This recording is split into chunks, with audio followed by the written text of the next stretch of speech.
Naila? Iya, Kak. Oke, kita lanjut ke Sharla Karisa. Silakan Sharla. Nomor 40, Dek. Sharla ada? Ada, Kak.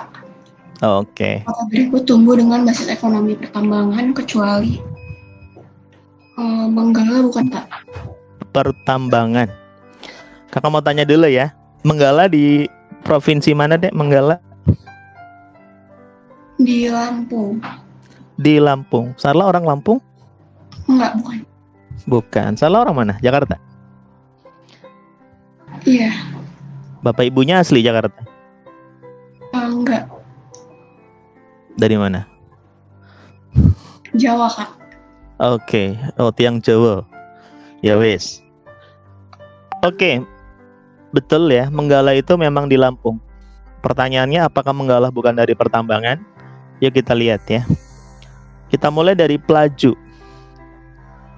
Pelaju itu salah satu kota yang berkembang dari kegiatan tambang minyak bumi. Demikian juga dengan Dumai dan Tarakan, ya, berkembang dari minyak bumi. Sedangkan Bukit Asam itu berkembang dari pertambangan batu bara. Dan di tabel kalian bisa lihat beberapa kegiatan tambang dan kota yang berkembang dari tambang tersebut. Kalau Menggala itu ibu kota dari Kabupaten Tulang Bawang di Provinsi Lampung. Kota ini berkembang dari perkebunan lada ya dulunya. Perkebunan lada, kemudian dijual beli lada di sana. Dalam sejarah, Lampung itu masuk dalam kekuasaan Kerajaan Banten ya, Dek. Lampung. Oke, jadi jawabannya betul, Menggala. Gampang ya? Alhamdulillah. 18 orang 17 orang udah jawab, berarti kita kembali ke awal. Natasha, nomor 41. Silakan, Dek. Untuk menghindari masalah pencemaran, maka pembangunan industri perlu diarahkan kepada menghindari yang pencemaran. Oke. Analisis mengenai dampak lingkungan. Gampang ya ternyata, Natasha. Nggak susah betul UGM ya. Iya kan? Iya dong. Iya, Kak. Alhamdulillah. Kakak seneng dengernya ya. Biasanya industri itu pasti akan menghasilkan limbah. Dan limbah ini akan mencemari lingkungan. Baik limbah udara, cerobong asapnya, maupun limbah cair yang akan mencemari sungai, laut, ataupun tanah. Oleh karenanya, sebelum mendirikan industri harus benar-benar dilakukan AMDAL, analisis mengenai dampak lingkungan. Tujuannya apa? Tujuannya adalah mengurangi dampak negatif dan agar sumber daya alam bisa sustainable atau bisa berkelanjutan. Oke, jawabannya betul. Analisis dampak lingkungan. Oke. Makasih Natasha. Kita lanjutin ke cowok ganteng. Cowok ganteng yang rambutnya keriting. Zaki ada, Zaki? Zaki ada? Nggak ada Zaki. Raihan ada, Raihan? Ada, Kak. Nah, ini dia cowok ganteng rambut keriting ya. Silakan Mas. 42.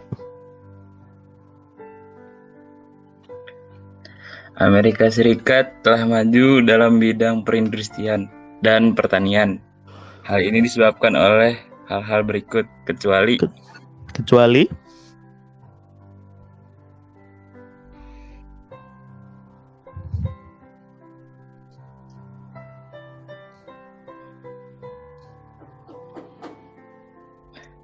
yang B, Kak. Yang B, apa itu B? Tanahnya terdiri dari tanah los dan tanah hitam. Ini tanah subur ya. Pertanyaannya, Kalau tanah subur cocok nggak untuk pertanian? Cocok Cocok. nggak Mas buat cocok? Coba Mas, pertanian di Amerika Serikat apa rata-rata?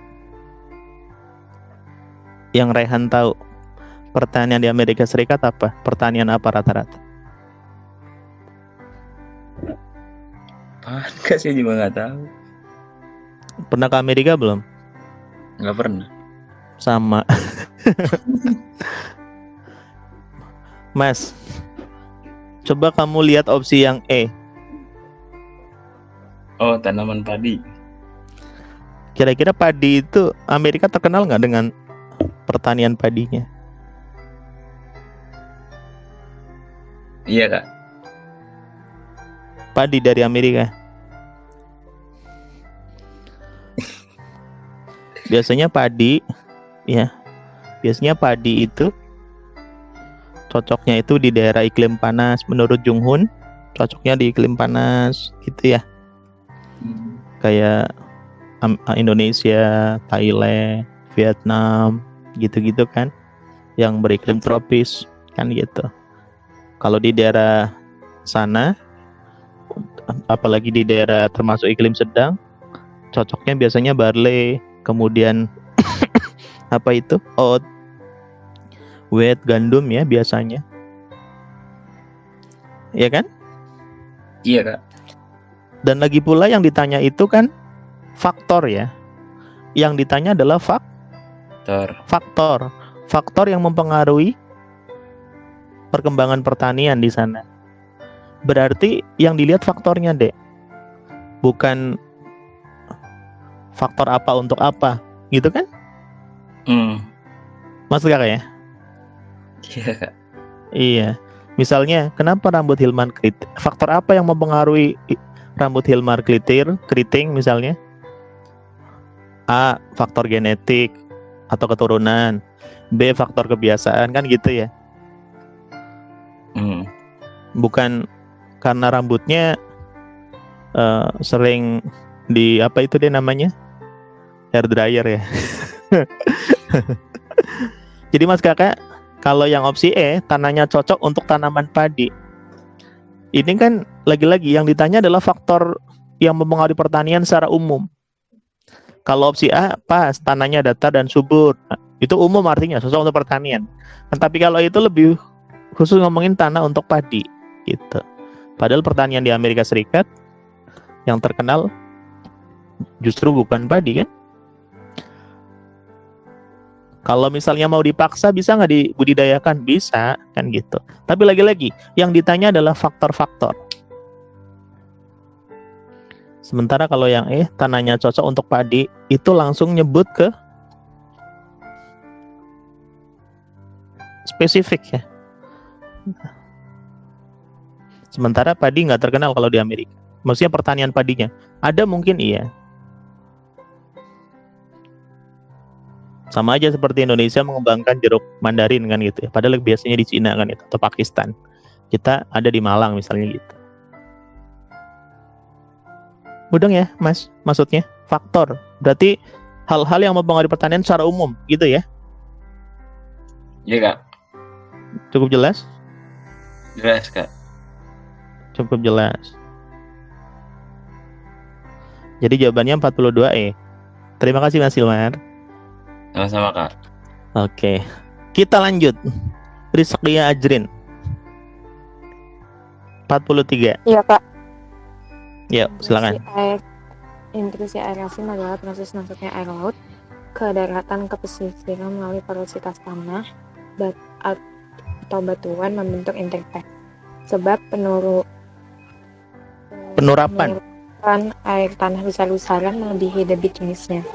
Kurang upaya konversi air untuk memberi umpan daerah resapan air menyebabkan kekosongan lapisan akuifer. Penurapan itu pengambilan air ya, Dek? Ya, Okay. Penurapan itu pengambilan air itu ya. Nah, pernyataan satu benar nggak? Aku nggak ngerti yang interface itu apa. Interface itu muka air tanah. Interface itu muka air tanah. Jadi intrusi air asin adalah proses masuknya air laut ke daratan ke pesisiran oleh porositas tanah atau batuan membentuk interface. Betul nggak? Benar. Betul. Nah, pernyataan 1 betul ya. Nah, kalau ditanya kenapa terjadi intrusi, pernyataan 2 bisa menjawab nggak? Alasan kenapa terjadi intrusi. Bentar.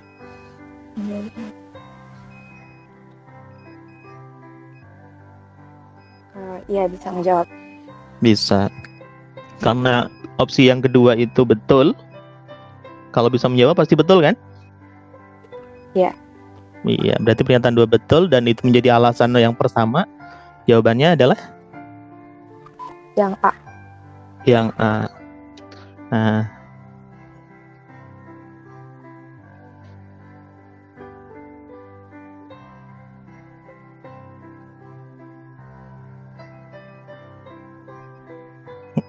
ngeheng ya, Dek?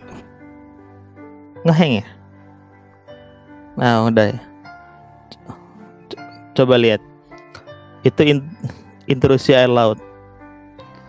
Awalnya, before-nya seperti itu kondisinya ya, water table-nya atau air tanah tawar, lalu ada air tanah yang asin yang dekat laut. Karena kemudian ada well itu sumur, air tanahnya disedot, maka kemudian nanti air tanah berkurang. Nah, ruang air tanah yang berkurang tadi diisi oleh air asin. Oke, jadi jawabannya apa tadi, Neng? Yang A. Kak, Yang tadi A. interface apa, Kak? Interface itu permukaan air tanah. Oke, Kak. Oke, terima kasih Ajrin. Betul ya jawabannya A. Sekarang Exanza 44 Exanza. Di daerah tropis seperti Indonesia, banyak pegunungan tinggi rentan terhadap longsor lahan. Sebab pegunungan tinggi mempunyai curah hujan tinggi, kelereng curam, lapisan tanah tebal, tingkat kelolosan tinggi, menerima beban berat dari tanaman hutan yang lebat.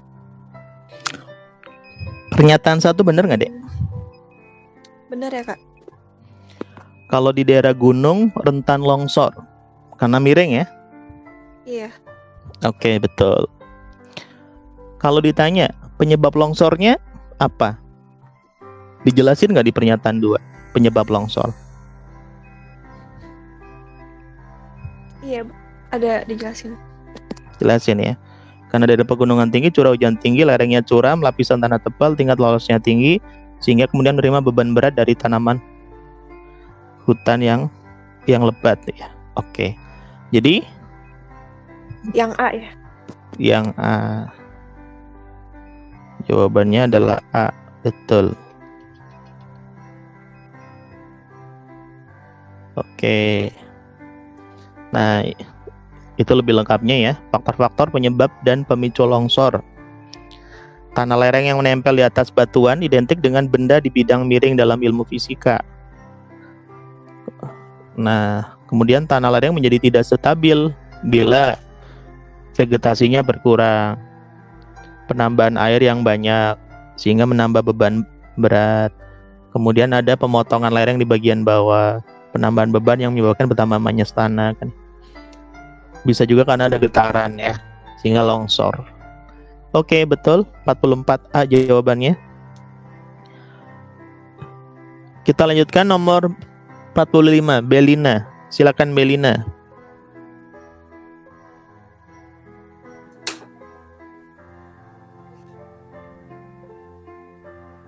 Yuk Belina. Struktur dasar dan pola keruangan pemukiman kota dipengaruhi oleh orientasi komersial masyarakat. Sebab perkembangan kota tidak selalu mengikuti teori konsentrik, namun tempat-tempat tertentu berfungsi sebagai inti-inti kota dan pusat pertumbuhan baru. Struktur dasar dan pola keruangan pemukiman kota dipengaruhi oleh orientasi komersial masyarakat. Jadi bagaimana kota itu berkembang, tata ruangnya seperti apa, dipengaruhi oleh orientasi komersial masyarakat. Belina, komersial itu apa, Dek? Ya.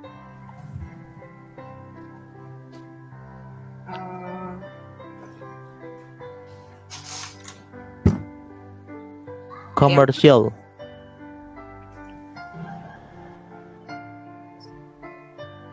Apa itu komersial? Eh,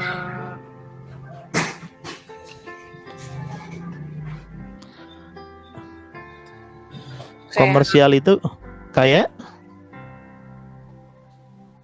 apa? jualan gitu nggak sih?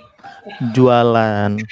Jadi memang komersial itu identik dengan jual beli. Nah, biasanya deh kalau dilihat secara keruangan, ada objek apa di kota yang berkaitan dengan jual beli? Misalnya apa? Pasar. Pasar. Apalagi?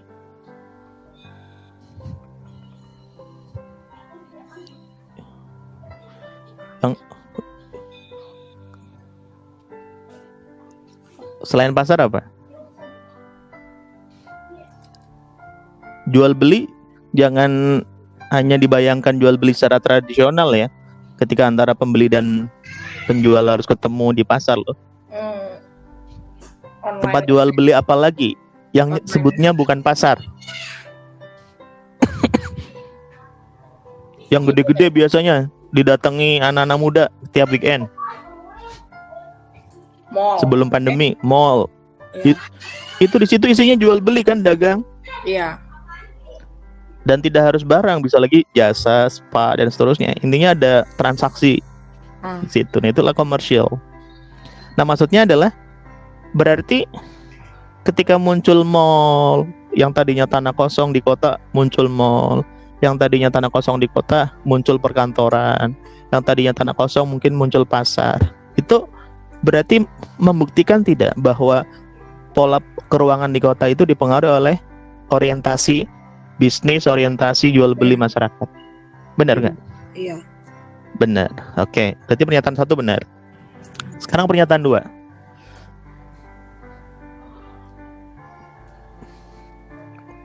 Gimana pernyataan 2? Sebab perkembangan kota tidak selalu mengikuti teori konsentris. Teori konsentris itu kalau dalam materi keruangan kota dikemukakan oleh Burgess, bentuknya melingkar. Nah, namun tempat-tempat tertentu berfungsi sebagai inti-inti kota dan pusat-pusat pertumbuhan baru. Nah, biasanya pusat pertumbuhan baru itu itu memang ciri khasnya ada aktivitas komersial. Nah, kakak tunjukin ya. Jadi kalau konsentris itu tadi E.W. Burgess itu biasanya karena perbedaan penggunaan tanah. Kalau teori sektoral atau Hommerhoid seperti itu. Nah, jadi begini nih ceritanya nih, Dek. Ceritanya begini. Pertama, E.W. Burgess itu bilang bahwa pola penggunaan tanah di kota mengikuti pola konsentris melingkar seperti yang ada gambar itu. Tapi kata Hommerhoid dikritik, lo nggak gitu. Pola keruangan kota nggak sesederhana itu, nggak sesederhana lingkaran-lingkaran. Nah, menurut Hommerhoid, pola penggunaan lahan di kota seperti kue tart ya yang dipotong tuh kayak gitu tuh, sektoral namanya. Nah, setelah Hommerhoid, Harry Sulman mengkritik. Bahkan Harry Sulman mengkritik keduanya, mengkritik Burgess dan Hommerhoid. Kata Harry Sulman, nggak sesederhana itu juga. Kenapa? Karena pola bangunan kata nanti bisa muncul nih, ada pusat inti kota baru, nanti muncul di sana pusat pertumbuhan baru, jadi inti baru dan seterusnya. Makanya disebut multiple nuclei. Nuclei itu dari kata nucleus, inti. Multiple berarti banyak, berganda. Jadi inti berganda, Harry Sulman. Berangkat dari munculnya pusat-pusat pertumbuhan baru. Kesimpulannya, pernyataan 2 ini benar atau salah nih? Benar. Jadi alasan nggak untuk mengatakan bahwa kota dipengaruhi oleh orientasi komersial? Iya ya. Iya ya. Iya. Kaitannya tadi ya, pembentukan pusat-pusat pertumbuhan baru. Oke. Jadi jawabannya? A. Oke. Jawabannya A ya. Itu tulisan A-nya jelas nggak? Jelas, Kak. Jelas banget ya. Iya. Oke. Thank you Belina. Ya, Kak. Kita lanjut ke Gaby Josephine. Silakan Gaby. Objek studi geografi meliputi Objek studi berarti objek itu benda atau sasaran yang dipelajari oleh geografi? Sebelum dijawab, kakak jelasin dulu.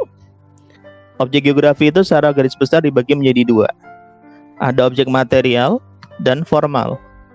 Kalau objek material itu berupa fenomena benda berwujud, berupa geosfer, apakah itu atmosfer, litosfer, biosfer, hingga troposfer.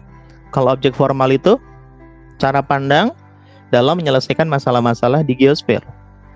Biasanya menggunakan pendekatan ke ruangan, lingkungan, dan kewilayahan. Nah, inilah dua objek geografi. Kita ke soal. Berarti kita bisa simpulin objek studi meliputi apa aja. Silakan Gaby. 1, 2, 3 bener Kak. Cuma yang 4 1, 2, 3 benar. Kalau nomor 4 bingung kenapa? bingung aja Kak. Bingung aja. Coba lihat pengembangan teknologi satelit dan angkasa luar, berarti tujuannya itu untuk mempelajari apa tuh? Yang nomor 4. Kalau dari katanya tuh, pengembangan teknologi satelit dan angkasa luar, berarti mempelajari Luar angkasa. luar angkasa. Sementara geografi dari kata geo artinya bumi, grafen itu gambaran. Jadi mempelajarinya bumi kalau geografi. So, kita bisa simpulin yang benar 1, 2, 3. 1, 2, 3. Oke. Jadi yang benar adalah 1, 2, 3. Sementara ini salah. Jawabannya apa kalau 1, 2, dan 3? A Kak. A ya. Oke. Mantap. Thank you, Gaby. Kita lanjut ke Cinta. Cin, Ya Kak, dapat salam dari Rangga. Oke. 47. aliran sungai yang berlumpur tinggi membentuk delta mendesak perairan laut dan menahan gelombang sehingga berfungsi sebagai Aliran sungai yang berlumpur tinggi akan membentuk delta. Apa itu delta? Delta itu berupa endapan ya. Endapan. Endapan apa? Ya lumpur sungai, ya pasir, ya sampah ataupun yang lain. Pokoknya yang material yang dibawa oleh sungai. Contoh delta seperti ini deh. Tuh yang berwarna apa? Yang berwarna hijau-hijau tuh. Ya pokoknya itu di ujung sungai itu, muara sungai yang ketemu dengan laut. Nah, ini deltanya seperti ini kayak kipas ya bentuknya. Nah, kira-kira nih deh, kalau ada endapan di mulut sungai yang ada di tepi laut, endapannya itu berarti kan endapan lumpur kadang-kadang mengeras kayak membentuk pulau-pulau kecil ya. Di mulut sungai yang ada di yang ketemu dengan laut ya, pertemuan sungai dan laut. Itu delta. Nah, kira-kira nih, kalau di muara sungai yang ketemu dengan laut ada endapan-endapan seperti itu, kira-kira bisa berfungsi untuk apa? 1 sama 3 ya Kak? 1 benar nggak? Bener. Benar. 3 melindungi ekosistem mangrove, betul. Kalau 2 salah kenapa? Kalau 2 sama 4 kayak sifatnya merusak gitu nggak sih Kak? Merusak. Iya. Jadi sebenarnya delta itu menghambat abrasi atau mempercepat abrasi? Menghambat. Abrasi itu erosi oleh air laut kan? Iya. Kalau gitu berarti keberadaan delta atau endapan di muara sungai itu bisa menghambat abrasi karena bisa menahan atau menghalangi arus laut atau ombak laut yang menuju ke sungai kan? Oke, jadi dia sifatnya menghambat ya, menghalangi, bukan mempercepat. Jadi jawabannya udah benar, 1 dan 3.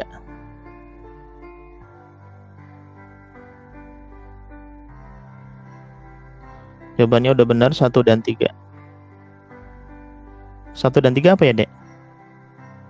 BKB. BKB. Bebek kahiyang. Bebek goreng ya, BKB ya. Suka beli BKB nggak, Dek? Enak tahu? Enggak. Warna bebeknya hitam, tapi emang hitam dari sononya, bukan gosong. Enak banget. Kakak udah sering beli ya. Cari aja di GrabFood. Promosi. Oke, terima kasih Sinta. Ya. Kita lanjut ke berikutnya. Si Jihan Farshadillah. Nomor 48. Migrasi internal yang terjadi di Indonesia adalah Internal itu artinya apa, Jihan? di dalam. Di dalam. Kalau internalnya di Indonesia berarti ada di dalam negara Indonesia. Artinya nggak keluar ya? Oke, silakan. Kalau transmigrasi artinya apa transmigrasi? Yang dari tempat yang padat ke tempat yang jarang. Oke, betul. Kalau ruralisasi? Dari Rural itu artinya desa. dari kota ke desa. Dari kota ke desa, betul. Kalau urbanisasi? Desa ke kota. Desa ke kota. Kalau sirkulasi? Perputaran. Perputaran. Perputaran apa nih? Perputaran udara? Iya mungkin. Enggak dong, kan kita bicaranya migrasi. Migrasi itu perpindahan penduduk kan? Iya. Berarti sirkulasi itu ya perpindahan atau perputaran penduduk. Kenapa disebut berputar? Karena dia tidak netep. Contoh, Gaby rumahnya di mana? Gaby, Jihan rumahmu di mana? Di Grogol. Grogol, Jakarta ya? Nah, sebagai orang Grogol sering dong tiap hari lihat jalanan Grogol banyak orang berlalu lalang dari Tangerang menuju Jakarta atau Depok atau Bekasi. Betul ya? Tinggalnya di Depok, Bogor, Tangerang, Bekasi tinggalnya. Tapi bekerjanya di Jakarta. Pergi pagi, pulang sore atau malam. Nggak netap, itu namanya sirkulasi. Nah, biar lebih lengkap, ini ya. Jadi migrasi penduduk ada internal, ada eksternal. Internal ada urbanisasi, ruralisasi, sirkulasi, transmigrasi. Itu pengertian masing-masing, ya. Oke. Kalau eksternal ada imigrasi, emigrasi, remigrasi. Remigrasi itu keluar negeri lalu balik lagi ya. Oke, jadi jawabannya apa, Jihan? Yang E semuanya. Yang E semuanya, betul. Oke. Gampang ya? Alhamdulillah. Berikutnya Faradina Rizky.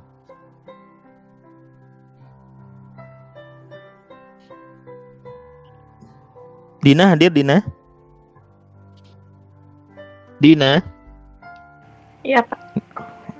Vio 49.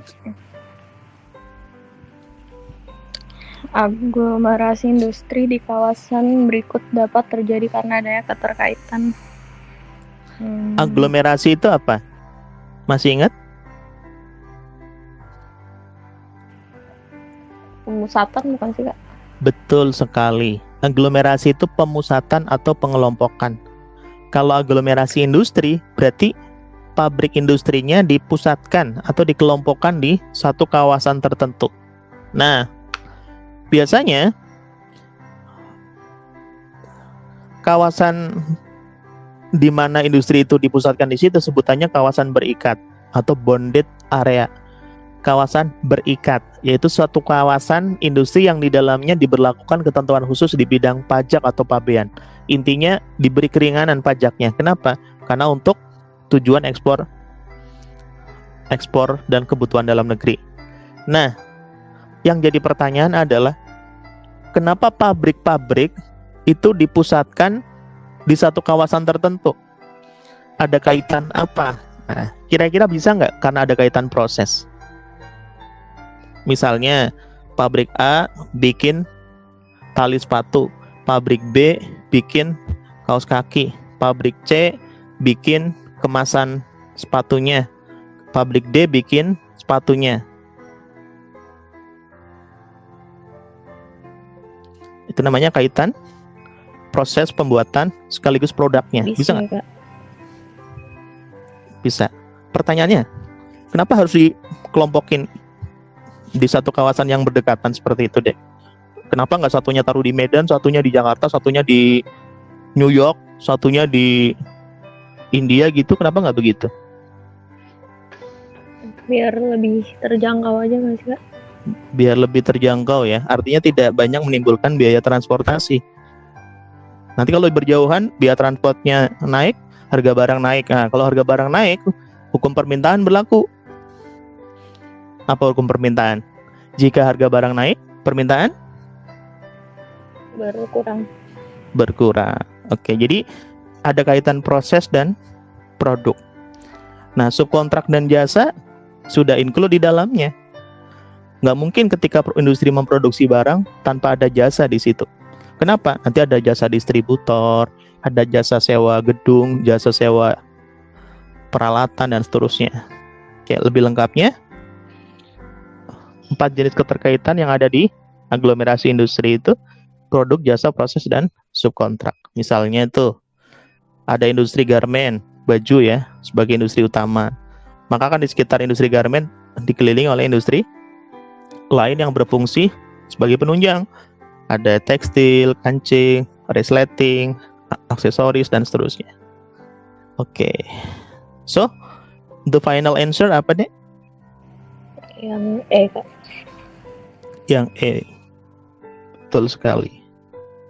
Nah, sebenarnya kalau kita nggak tahu materinya, kalau kita mengerti arti aglomerasi, pemusatan atau pengelompokan, kita bisa menganalisis deh. Kita bisa ngira-ngira nih, kenapa pabrik itu dikelompokin.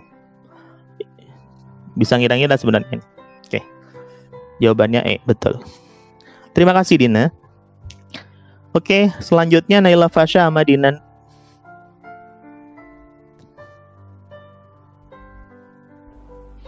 Iya, Kak. Ya, silakan Dek. Terakhir. 50. Negara berkembang di dunia antara lain Mana yang berkembang?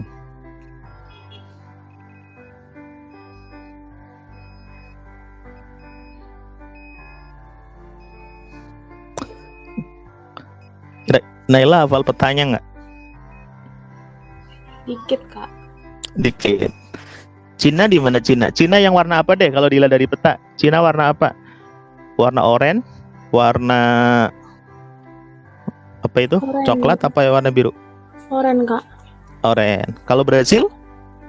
Oren. Oranye. Nigeria? Oren. Merah. Nigeria malah coklat ya. Merah apa Iya, coklat sih? Coklat. Ya udah. Kalau Kanada? Kanada biru. Biru ya, itu di Amerika Utara bagian atas. Oke, kalau gitu betul. Betul. Baca petanya. Yang 1, 2, 3. Jadi jawabannya? A. Yang A. Oke. Betul sekali, jawabannya adalah A. Alhamdulillah udah selesai semuanya. Dan ini ternyata gampang ya, Dek, semuanya. Gampang. Alhamdulillah.